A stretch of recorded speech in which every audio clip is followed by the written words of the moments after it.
कृते इदन्न मम ॐ स्वाहा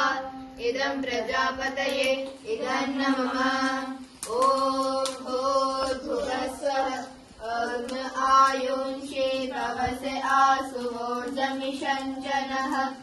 आरे भादस्य दुच्छुनां स्वाहा इदमग्नये पवमानाय इदन्न मम ॐ भूर्भुवः स्वः अग्ने ऋषिः भगवानः पञ्चजन्यः पुरोहितः समीमहे महागयं स्वाहा इदमग्नये पवमानाय इदन्न मम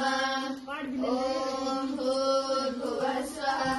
अग्ने भवस्व स्वहा अस्मे वर्चः सुवीर्यम् ततद्वै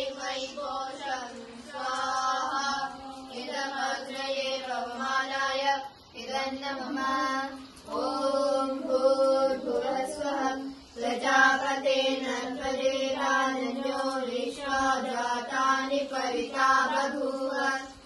यत्कामास्ते जुहुमस्तन्नो अस्तु वयं